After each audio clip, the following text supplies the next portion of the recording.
Hello rock stars, welcome back to Jukara foundation. मैं हूं रणवीर सिंह, आपका साइंस एजुकेटर। ठीक है, तो कल जो लेक्चर था उसमें हम लोगों ने इंट्रो देख लिया था, क्या पढ़ना है, कैसे पढ़ना है, किस तरीके से पढ़ना है। ठीक है, और किस किस एग्जाम के लिए वो क्या है, सफिशिएंट है, मतलब पर्याप्त है। आज हम पहला लेक्चर लेके आए हैं। बायोलॉजी का टॉपिक है सेल। ठीक है, बहुत लोगों को सेल पता होगा और इससे कितने क्वेश्चन पूछे जाते हैं ये भी सबको पता होगा। और यहाँ पर उसका थ्योरी देखेंगे, कितने टाइप के सेल होते हैं, सेल क्यों होते हैं, सेल क्या होते हैं, सब देखेंगे। ठीक है, तो आइए स्टार्ट करते हैं। What is cell? सेल क्या होता है? कोशिका, जिसे हिंदी में कोशिका कहते हैं। अगर हम सेल को देखें तो इसका लैटिन वर्ड में एक मतलब होता है सेल। ठीक है, लैटिन वर्ड में इसका मतलब होता है स्मॉल रूम। ठीक है, स्मॉल रूम, छोटा कमरा, छोटा कमरा। पेन थोड़ा सा पतला कर लेते हैं, कुछ ज्यादा ही।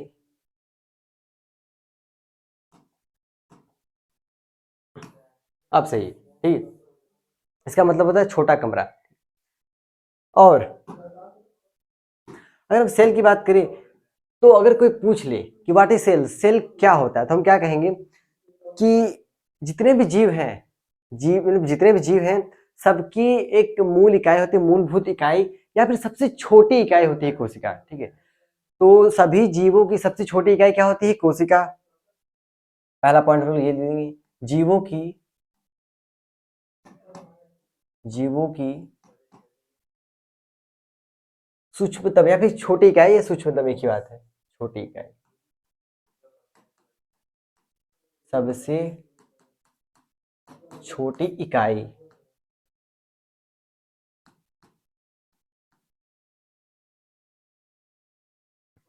या तो हम इसको और भी कह सकते हैं कि जीवों की संरचनात्मक एवं क्रियात्मक इकाई को कोशिका कहते हैं। ठीक है, एक पॉइंट यहाँ पर या करके और लिख सकते हैं, या जीवों की जीवों की संरचनात्मक संरचनात्मक एवं क्रियात्मक इकाई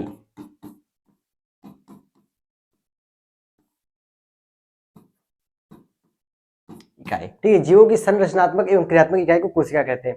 अब हम एक एक वर्ड का मतलब समझेंगे। यहाँ पर बोला है संरचनात्मक, ठीक है, और यहाँ बोला है क्रियात्मक, और इस इकाई का भी मतलब हम जानेंगे, इकाई क्या होता है। ठीक है, तो सबसे पहले संरचनात्मक। संरचनात्मक का मतलब ये होता है जिससे उसकी संरचना बनी हो, किसी भी जीव की जो संरचना बनी होती है वो कोशिकाओं से बनी होती है। जैसे अगर बात करें, ये कोशिका है, ठीक है, बहुत सारी कोशिकाएं मिलकर, ठीक है, एक जीवों का मतलब कि क्या, जीव की संरचना बनाती हैं। तो इसलिए हम लोग क्या कहेंगे, जीवों की संरचनात्मक और क्रियात्मक। क्यों? हमारे शरीर में जो जितने भी कार्य होते हैं, मतलब क्रियाएं हो रही है, वो कोशिका के द्वारा या कोशिका के अंदर ही हो रही है, इसलिए हम लोग क्या कहेंगे, क्रियात्मक। अब इकाई का मतलब क्या होता है? इकाई का सीधा सा मतलब होता है कि कोई चीज किससे मिल के बनी है। ठीक है, कोई चीज किससे मिल के बनी है? ये जो जीव है ये कोशिका से ही तो मिलके बना है, इसलिए हम लोग कोशिका को क्या कहेंगे, किसी भी जीवित जीवों की संरचनात्मक एवं क्रियात्मक इकाई है। ठीक है, इकाई का मतलब होता है कोई चीज किससे मिलके बनी है। ये क्लियर हो गया। अब इसको इंग्लिश में भी, बहुत सारे बच्चे इंग्लिश मीडियम वाले हैं, तो structural and functional unit of living organism.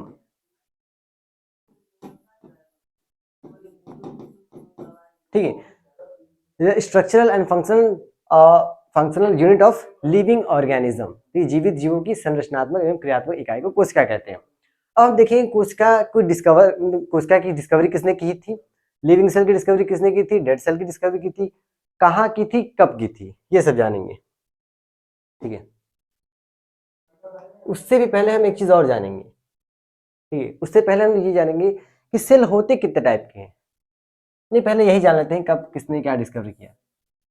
अगर हम सेल डिस्कवरी की बात करें तो सेल जो डेड सेल है, जो सबसे पहले जो सेल खोजा गया था वो डेड सेल थी। ठीक है, तो यहाँ पे लिख देते हैं डेड सेल, यानी कि मृत कोशिका।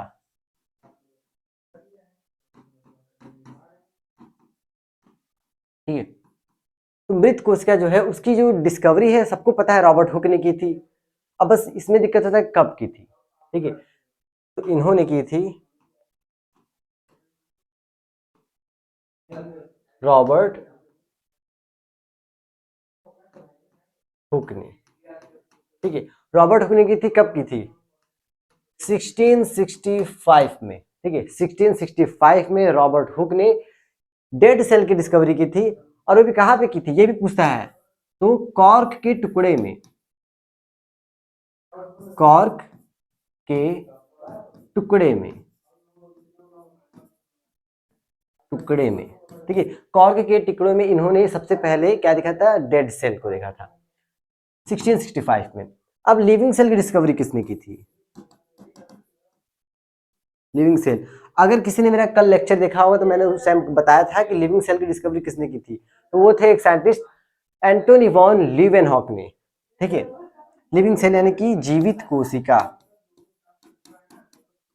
जीवित कोशिका। ठीक है, तो जीवित कोशिका की डिस्कवरी किसने की थी? एंटोनी वॉन, राइटिंग राइटिंग सभी क्लियर है ना? एंटोनी वॉन ल्यूवेन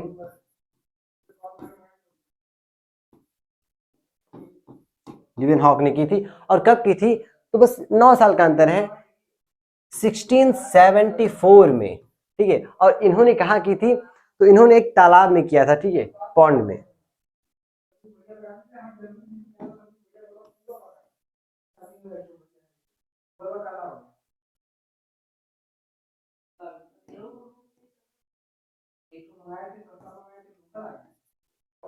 कोशिका। ठीक है, इन्होंने कहां पे किया था?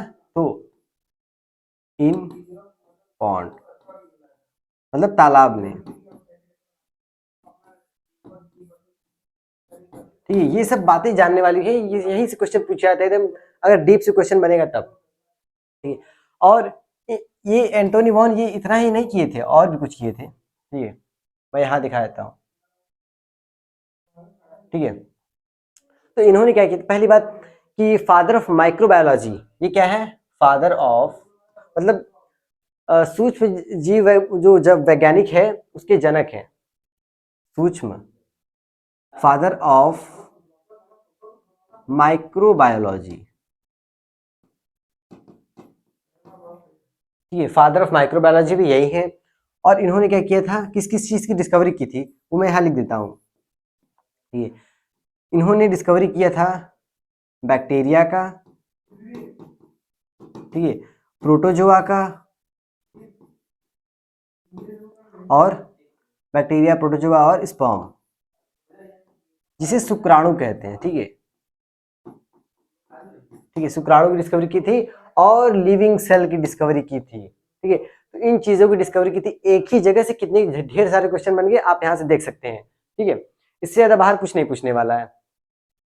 अब आगे देख लेते हैं। अब ये तो सेल की बात होगी कि किसने क्या डिस्कवर किया, कब किया।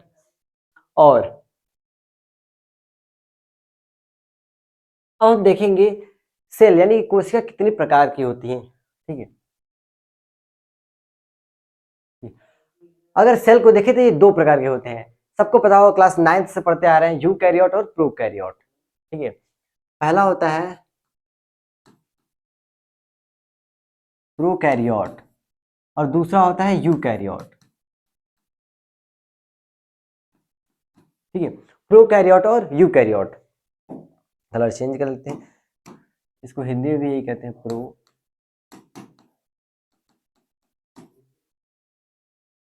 कैरियोट। ठीक है, प्रोकैरियोट और यूकैरियोट। ठीक है, मजा आ रहा है सबको पढ़ने में? एक एक क्वेश्चन यहाँ से बनने वाले हैं, एकदम डिटेल में पढ़ाया जा रहा है। ठीक है, कहीं से कोई दिक्कत नहीं। अब अगर किसी को पता है प्रोकैरियोट और यूकैरियोट क्या होता है तो वो आंसर कमेंट कर सकता है। ठीक, फिलहाल मैं यहाँ बता देता हूँ। अगर हम देखें, एक एक वर्ड को पहले हम तोड़ लेते हैं। ठीक है, अगर हम देखें प्रो, ठीक है, आप लोग खेलते हो, अगर बहुत लोग जानते होंगे कि जो लोग पबजी फ्री फायर खेलते हैं या फिर कुछ भी, तो लोग कहते हैं कि ये बंदा प्रो प्लेयर है। ठीक है, प्रो प्लेयर का मतलब ये होता है कि वो बहुत पहले से खेल रहा है, मतलब वो पुराना है, कि बहुत पहले से खेल रहा है। प्रो का मतलब होता है प्रिमिटिव, प्रिमिटिव यानी कि पुराना या प्राचीन, ये पुराना या प्राचीन। कैरियोट का मतलब होता है, अगर बायोलॉजी में कहीं भी आपको वर्ड दिख जाए कैरियोट, ठीक है, कैरियोट या कैरियन, तो इसका मतलब होता है न्यूक्लियस यानी कि केंद्रक। इसका मतलब क्या होता है? न्यूक्लियस यानी कि केंद्रक। ठीक है, इसका मतलब होता है न्यूक्लियस या केंद्रक। अब इसका मतलब क्या हुआ? मतलब ऐसी सेल जिसका न्यूक्लियस कैसा हो? पुराना, उसे हम लोग कहते हैं प्रोकैरियोट। ठीक है, ऐसी सेल जिसका न्यूक्लियस पुराना होता है या प्रिमिटिव है, उसे हम लोग कहते हैं प्रोकैरियोट। और अगर आप देखें कोई भी चीज जो पुरानी है, जो पुरानी, जैसे अगर बात करें कि आपका आईफोन ले ले और पहले का नोकिया, तो वो ज्यादा डेवलप है कि आपका आईफोन? जाहिर सी बात है आपका आईफोन ज्यादा डेवलप है। हम लोग क्या लिखेंगे? लेस डेवलप, लेस डेवलप मतलब कम विकसित, कम विकसित। ठीक है, एक बार फिर से रिकॉल कर लेते हैं। ऐसी कोशिका जिसका न्यूक्लियस यानी कि केंद्रक पुराना या प्राचीन होता है, उसे हम लोग प्रोकैरियोट कहते हैं। और ये कोशिका कैसी होती है? कम विकसित होती है, लेस डेवलप होता है। आगे देख लेते हैं अब यूकैरियोट। कलर चेंज कर लेते हैं। यहां पर यू का मतलब होता है, यू का मतलब एडवांस या सत्य, इसको बोलते हैं। ठीक है, एडवांस, या इसको हम कहते हैं ट्रू या सत्य, ट्रू या सत्य। ठीक है, मतलब कह सकते हैं नया भी कह सकते हैं। ठीक है, नया, एडवांस। कैरियोट मतलब सेम जो चीज मैंने बताया था, कैरियोट का मतलब ही होता है केंद्रक। ठीक है, इसका मतलब क्या होता है? न्यूक्लियस या केंद्रक, इसको हिंदी में केंद्रक कहते हैं। ठीक, तो फिर से हम क्या देखेंगे? ऐसी कोशिका जिसका केंद्र क्या हो? एडवांस हो या नया हो, उसे हम कहेंगे यूकैरियोट। ठीक है, यूकैरियोट। और कोई भी चीज नई है, जैसे अभी मैंने एग्जांपल दिया नए पुराने का, तो कोई भी चीज जैसे जैसे आगे बढ़ती जा रही मॉडर्न एज में, वो वेल डेवलप होती है, मतलब ज्यादा विकसित होता है। ठीक है, तो हम इसको क्या लिखेंगे? Well develop. ठीक है, वेल डेवलप या अधिक विकसित, अधिक विकसित। ठीक है, राइटिंग में धीरे धीरे सुधार हो रही है। ठीक, तो यूकैरियोट नई कोशिका, प्रोकैरियोट पुरानी कोशिका, कम विकसित ज्यादा विकसित। और एक चीज और, एक यहाँ पर एक चीज और याद रखने वाली बात है। यहाँ पर न्यूक्लियस वर्ड आ गया है। अब न्यूक्लियस के बारे में थोड़ा सा हम जान ही लेते हैं जब आ गया है। तो ये जो न्यूक्लियस होता है, न्यूक्लियस की डिस्कवरी की थी रॉबर्ट ब्राउन ने। ठीक है, रॉबर्ट हुक और रॉबर्ट ब्राउन अलग अलग हैं। रॉबर्ट हुक ने डेड सेल की डिस्कवरी की थी, और रॉबर्ट ब्राउन ने की थी न्यूक्लियस की डिस्कवरी। यहाँ पे लिख लेंगे, यहाँ पे लिखेंगे रॉबर्ट ब्राउन। और ये भी जानेंगे कब की थी? 1831 में, 1831 में। ठीक है, 1831 में। इसको यहाँ डब्बे में बना देते हैं ताकि याद रहे। ठीक है, इतने सारे क्वेश्चन यहां से हो गए। ठीक है, सारी बातें याद रखने वाली है। न्यूक्लियस की डिस्कवरी रॉबर्ट ब्राउन ने की थी 1831 में, 1831 में की थी। आगे बढ़ते हैं। ठीक है, अब आते हैं सेल थ्योरी पे। सेल थ्योरी में क्या बताया गया है, कब बताया गया है, ये सब चीजें। तो अगर बात करें सेल थ्योरी, पहला तो ये पूछता है कि सेल थ्योरी किसने दिया। ये नहीं पूछता कि सेल थ्योरी में क्या बताया गया, सेल थ्योरी किसने दिया। तो अगर बात करें सेल थ्योरी की, सेल थ्योरी देने वाले दो साइंटिस्ट थे, सेलेडन एंड श्वान। ठीक है, सेलेडन जो थे वो जर्मन साइंटिस्ट थे।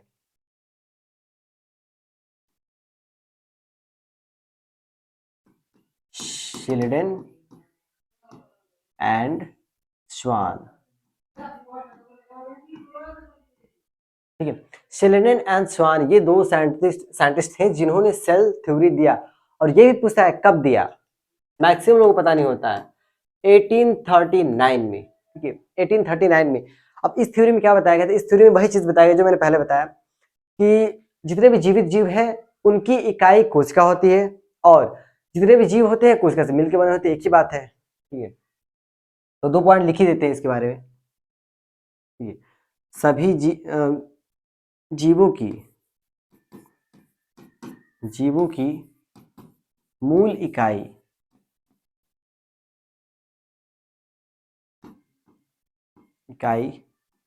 कोशिका है। कोशिका है, ठीक है, ये पहला पॉइंट इन्होंने ये बोला। और बोला क्या? सभी जीव कोशिका से मिलकर बने होते हैं। सभी जीव कोशिका से मिलकर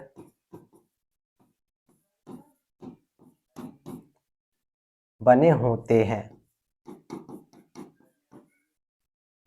ठीक है, सभी जीव क्या होते हैं? कोशिका से मिलकर बने होते हैं। ये पॉइंट हो गया। लेकिन एक पॉइंट और इसमें है सेल थ्योरी में, जो मॉडर्न सेल थ्योरी में आता है, उसमें एक साइंटिस्ट ने कुछ अलग बात कहा। वो क्या कहा, देख लेते हैं।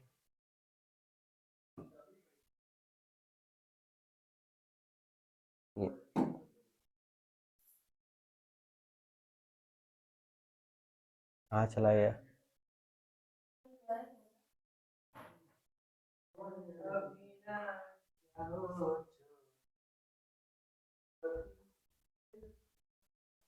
ठीक है, यही लिख देते हैं। यही क्या, नेक्स्ट पेज ले लेते हैं। ठीक है, मॉडर्न सेल थ्योरी में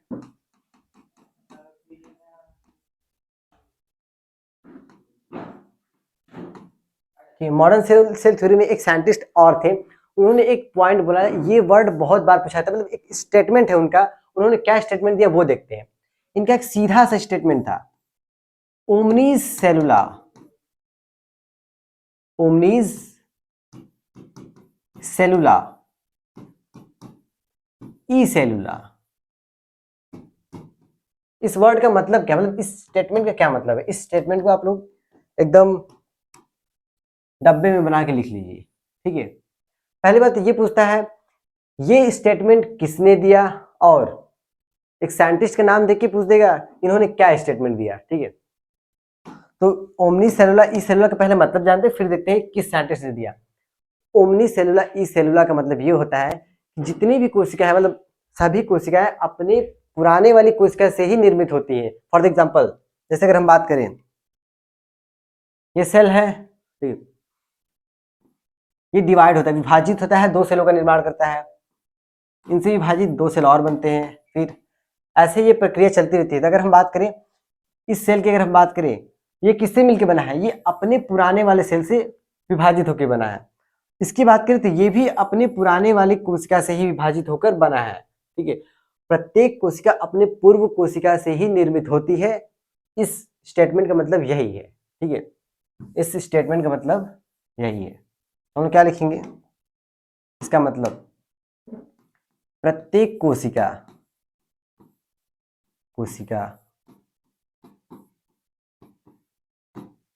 अपने पूर्व कोशिका से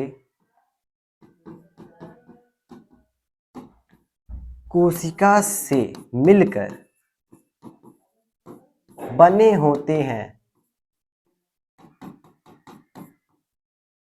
ठीक है, सभी कोशिका अपने पूर्व कोशिका से मिलकर बने होते हैं, इसमें कोई दो राय नहीं है। ठीक है, अगर ये टॉपिक एकदम क्लियर हो रहा है, पढ़ने में मजा आ रहा है, तो लाइक सब्सक्राइब दबा के ठोक दीजिए। ठीक, अब हम देखते हैं कि साइंटिस्ट ने बोला था। ठीक है, ये जो साइंटिस्ट थे इनका नाम है रुडोल्फ विर्चो। ठीक है, इन साइंटिस्ट का नाम आप लोग को याद रखना पड़ेगा एकदम। ठीक है, रुडोल्फ विर्चो ने एक स्टेटमेंट दिया, ओमनी सेलुला ई सेलुला। इसका मतलब होता है प्रत्येक कोशिका अपने पूर्व कोशिका से मिलकर बना होता है। ठीक है, तो ये हो गया cell theory, modern cell theory. ठीक है, लेकिन ये फादर ऑफ मतलब ये इन्होंने सेल थ्योरी नहीं दिया था। अगर क्वेश्चन पूछा है cell theory is given by, किसने दिया? तो शिलेडन एंड श्वान। ठीक है, अब आगे देखते हैं क्या है। एक कोशिका, ये तो बेसिक से चीजें सबको पता ही होता है। ठीक है, एक कोशिकी और बहुकोशिकी, मतलब जितने जो जीव एक कोशिका से मिलकर बने होते हैं एक कोशिकी, बहुत सारी कोशिकाओं के समूह से बने होते हैं बहुकोशिकी, जैसे हम लोग। ठीक है, मेडअप ऑफ सिंगल सेल, एक कोशिका से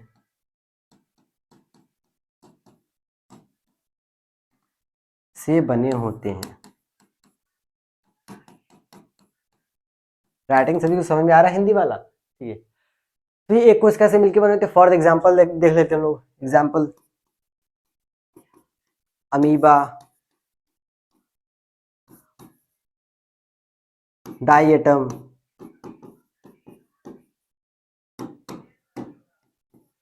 प्रोटोजोआ, ठीक है, और बैक्टीरिया। ठीक है, ये सब कैसे हैं? Single cell. Amoeba, diatom, protozoa, इन सबको हिंदी में भी यही कहते हैं। ये बैक्टीरिया को हिंदी में जीवाणु कहते हैं। ठीक है, इसको कहते हैं जीवाणु।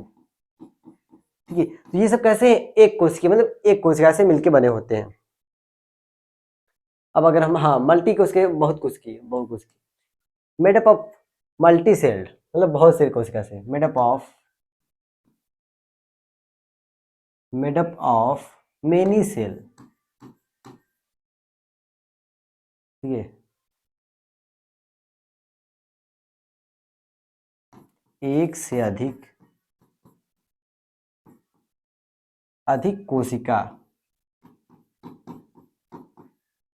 कोशिकाओं, ठीक है, कोशिकाओं वहां लिख सकते हैं, कोशिका से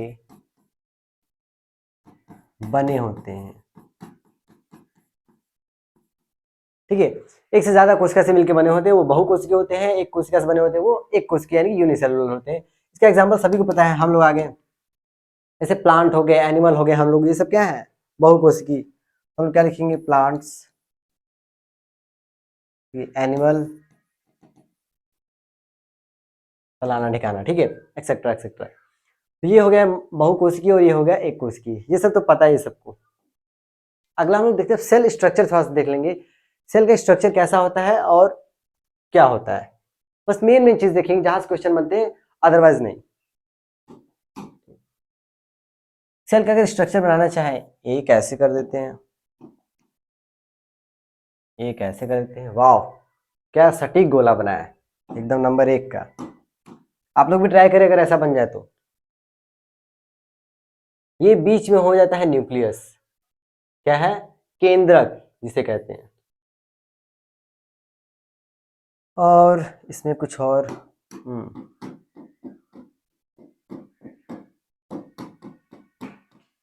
ये हो गया कोशिका द्रव्य, ठीक है, जिसे साइटोप्लाज्म कहते हैं। अब हम लेबलिंग कर देते हैं। ये जो सबसे आउटर है, ठीक है, इसे कहते हैं सेल वॉल, ठीक है, जिसे कोशिका भित्ति कहते हैं, कोशिका भित्ति कहते हैं। ठीक है, कोशिका भित्ति यानी कि सेल वॉल।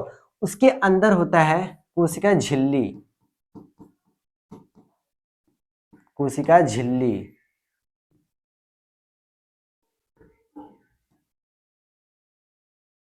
कोशिका झिल्ली, जिसे सेल मेम्ब्रेन कहते हैं, सेल मेम्ब्रेन। ठीक है, कोशिका झिल्ली या सेल मेम्ब्रेन कहते हैं इसे। ये जो डॉट डॉट डॉट डॉट पानी की तरह है, फ्लूइड है, और उसे कहते हैं साइटोप्लाज्म। ये साइटोप्लाज्म, जिसे हिंदी में कहते हैं कोशिका द्रव्य, कोशिका द्रव, ठीक है, कोशिका द्रव्य। और ये जो बीच में सेंटर में दिखाई दे रहा है, इसे कहते हैं न्यूक्लियस।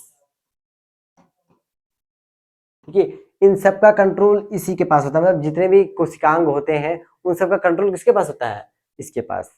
ठीक है, न्यूक्लियस यानी कि केंद्रक।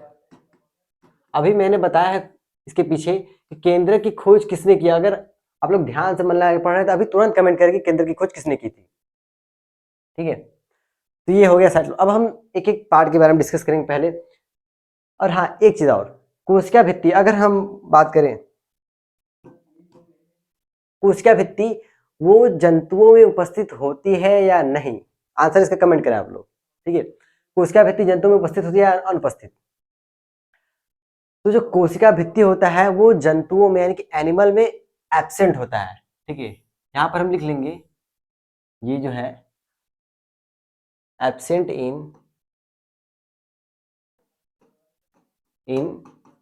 Animal cell. ठीक है, मतलब जंतुओं की कोशिका में अनुपस्थित होता है। अब इसको हिंदी में लिख दें, जंतु कोशिका में अनुपस्थित। अब यहाँ एक क्वेश्चन और आता है, एक क्वेश्चन और बनता है यहाँ पे। ये तो जंतु कोशिका की बात हो गया, मतलब जंतु कोशिका है तो जंतु कोशिका किसमें आएगा, यूकैरियोट में आता है। लेकिन अगर क्वेश्चन पूछ दिया ऐसा, मतलब प्रोकैरियोट में ऐसा कौन सा ऑर्गेनिज्म है जिसमें सेल वॉल यानी कि कोशिका भित्ति अनुपस्थित होता है, ये क्वेश्चन बहुत बार पूछा गया है। ठीक है, यहाँ पर आप नोट करके लिख लीजिए यहाँ पर। ठीक है, तो एक जीव है माइकोप्लाज्मा। ठीक है, माइकोप्लाज्मा किसी प्रोकैरियोट में आता है, फिर भी क्या उसमें कोशिका भित्ति नहीं है। ठीक है, माइकोप्लाज्मा में, इसको हिंदी में भी यही कहते हैं माइकोप्लाज्मा, प्लाज्मा। माइकोप्लाज्मा के बारे में एक थोड़ा सा डिस्कशन होगा कि क्या करता है क्या नहीं करता है। ये प्लांट और एनिमल दोनों में डिजीज कॉज करता है, मतलब बीमारी कर सकता है। तो इसमें कोशिका भित्ति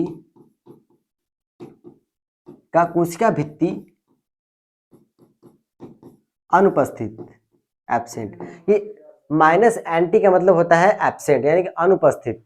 अगर प्लस एंटी है इसका मतलब उपस्थित है। ठीक है, वो शॉर्ट में लिखने का तरीका वहां जगह नहीं था। ठीक है, तो माइकोप्लाज्मा एक प्रोकैरियोटिक सेल है। ठीक है, मतलब जीव ऑर्गेनिज्म है जिसमें कोशिका भित्ति नहीं होती है। ये क्वेश्चन पूछा जाता है बहुत बार। अब हम पहले डिस्कस करेंगे कोशिका भित्ति के बारे में, पहले ले लेते हैं। ठीक है, पहला हम लोग जो इसके पार्ट हैं कोशिका भित्ति के बारे में डिस्कस करेंगे, फिर इसके बाद अगले लेक्चर में डिस्कस करेंगे कि क्या चीजें हैं, थोड़ा क्योंकि ज्यादा टाइम हो गया है और भी क्लासेस चलने बाकी है। सेल वॉल, ठीक है, सेल वॉल। तो पहले बात करेंगे सेल वॉल होता क्या है और करता क्या है। सबसे पहली बात, ये आउटर लेयर होती है किसी भी सेल की, मतलब कि अगर एनिमल में तो होती ही नहीं है, जिसमें भी होती है उसकी आउटर लेयर होती है। तो पहला पॉइंट, आउटर लेयर मतलब बाहरी परत, बाहरी परत। हिंदी इंग्लिश दोनों में बताया जा रहा है, किसी को कोई दिक्कत तो नहीं है। ठीक है, अगर है या नहीं है तो आप लोग जैसा भी है फीडबैक अपना कमेंट में दे दीजिए। आउटर, पहला पॉइंट आउटर लेयर। दूसरा पॉइंट, ये जो कोशिका भित्ति है वो करता क्या है, इसका काम क्या है। तो पहला काम करता है हमारा जो स्ट्रक्चर है, संरचना बनाता है, और दूसरा मतलब सुरक्षा प्रदान करता है, protection, provide shape and structure. ठीक है, मतलब संरचना और आकार प्रदान करता है। तो इसी को हिंदी में लिख लेंगे, संरचना व आकार प्रदान करता है।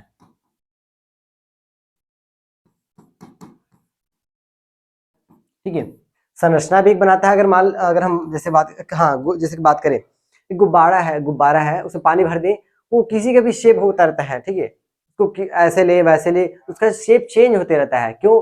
तो उसके बाहर कोई वॉल नहीं है, वो क्या है, प्लाज्मा मेम्ब्रेन है।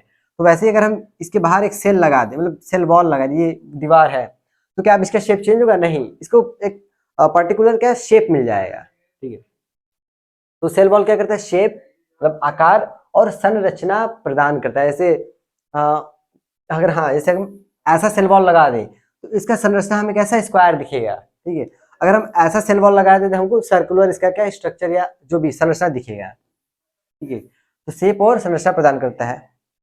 अगला पॉइंट, ये जो बना किससे होता है, ये जो सेल वॉल है ये किसमें होता है और किससे बना होता है? पहली बात, present in plant animal, no animal में नहीं होता, प्लांट में होता है, फंगी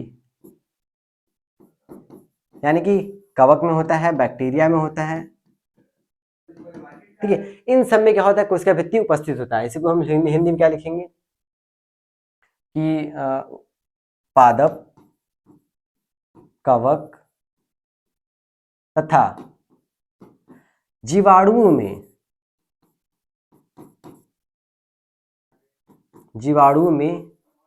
उपस्थित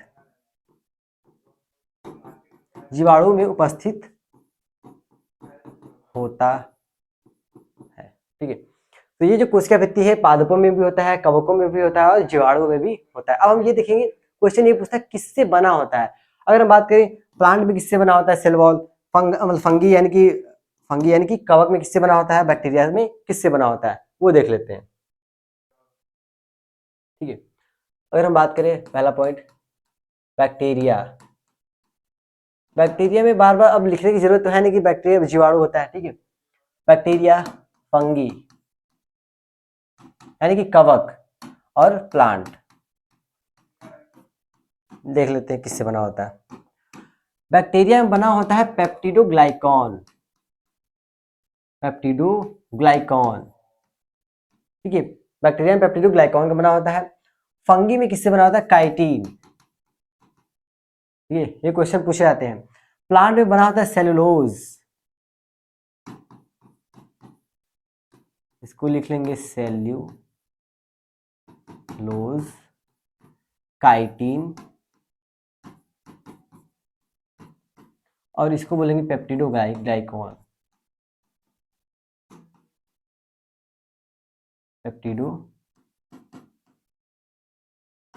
ठीक है। अब समझिएगा, ठीक है।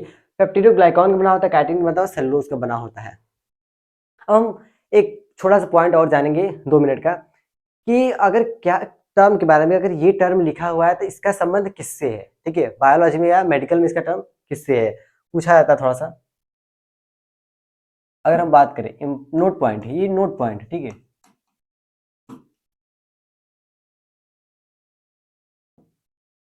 ये क्या है, नोट पॉइंट।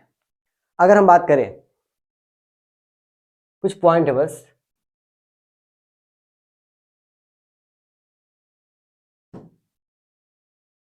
कार्डियो, ठीक है। अगर कार्डियो वर्ड लिखा हुआ है तो इसका संबंध किससे होगा, अगर कार्डियो वर्ड लिखा हुआ है तो इसका जो संबंध है वो हृदय से होगा, यानी कि हार्ट से, ठीक है, हार्ट से यानी कि हृदय।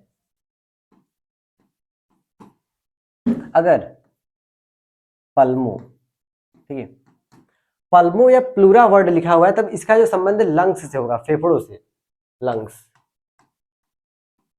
ठीक है, लंग्स, फेफड़ों से। अगर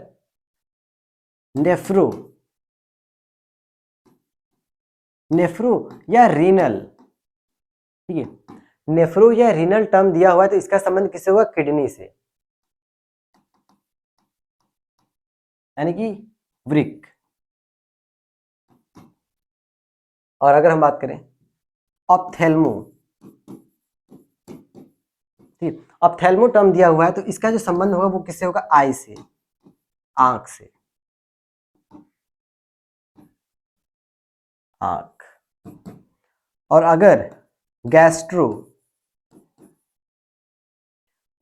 वर्ड दिया, गैस्ट्रो स्पेलिंग गलत है, गैस्ट्रो वर्ड दिया है इसका मतलब क्या है, आमाशय से,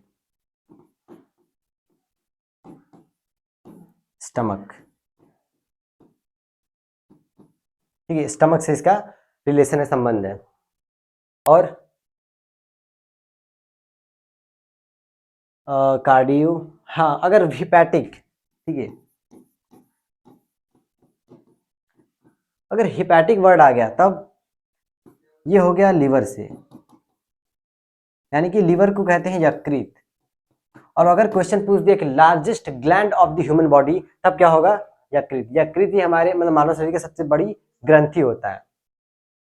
और अगर पूछ लिया न्यूरो, ठीक है, अगर न्यूरो से न्यूरोड्रम दिया हुआ है तब उसका संबंध किससे जाएगा? ब्रेन से, ठीक है। Neuro, cardio, pulmo, nephro, ophthalmo, gastro और हेपेटिक, ठीक है। तो ये सारे टर्म है जो हमें याद रखने वाली चीजें हैं कि किससे किसका संबंध है। अगर ये सब टर्म दिए हैं डायरेक्ट आंसर जाएगा इसका संबंध इससे है, ठीक है। तो इसी तरह अगर क्लास सेशन एकदम समझ में आया हो, क्लास एकदम जबरदस्त तरीके से समझ में आया हो, अगर इसमें कहीं भी किसी तरह की कमी है, डाउट है या फिर कोई टॉपिक छूट गया है तो आप नीचे कमेंट कर सकते हैं, उसको कवर कराया जाएगा, ठीक है। तो मिलते हैं अगले लेक्चर में इसी जुनून के साथ। तब तक के लिए टाटा और बाय बाय।